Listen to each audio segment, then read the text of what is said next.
is Mackenzie Edwards, and ultimately, the affirmative argument will do nothing but create tension between police and citizens. I will start with a refutation of the affirmative, then talk about topicality.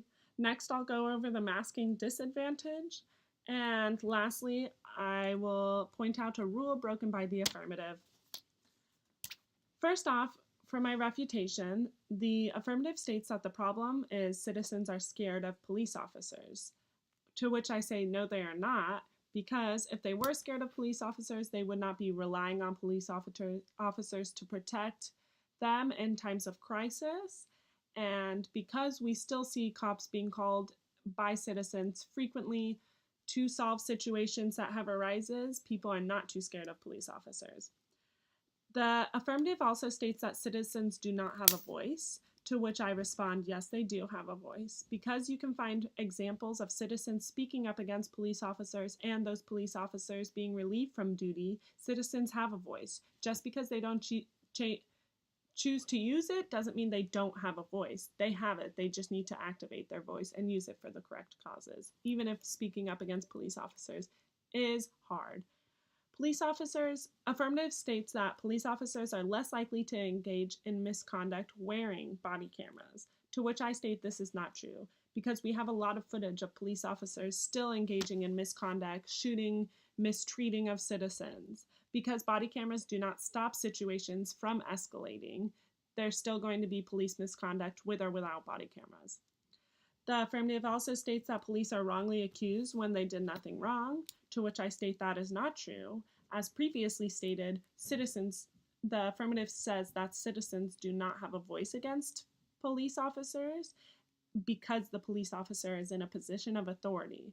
Therefore, if police can't be wrongly accused if they have a higher voice, as previously stated by the affirmative, because of their authority. Therefore, there's no need for body cameras to help police. It's mainly for citizens. Also, the affirmative states that with body cameras, there's no issue of who did what and when, to which I say there still is an issue of who did what. According to CNN on July 17th, Justine Ruskizi called the cops to report an assault. Later, she was found shot in the head and killed, to which both body cameras were being worn by police officers, but they were not turned on and used correctly. Therefore, we're still confused of who did what and where. So body cameras can't fix the interactions between people, especially if they're being used improperly. The affirmative also states that citizens are less likely to attack police officers if they know they are being recorded. According to New York Post on August 10, 2017, a cop was shot point blank 3 times by a citizen. Just as the footage of police misconduct continue to be shown while there are body cameras being worn, the misconduct from citizens towards police are still happening even with body cameras. So body cameras do not fix altercations between police and citizens. So topicality, the affirmative does not give a straight definition of what they believe police misconduct is. They talk about the shooting and killing of citizens by police officers. My definition, according to the Legal Dictionary on October 17th of 2017, is that police misconduct refers to illegal or inappropriate action engaged by police officers. The affirmative and negative interpretations are incompatible. The violation is that if the affirmative does not specify what is police misconduct beyond killing citizens, how can we know if police are using misconduct?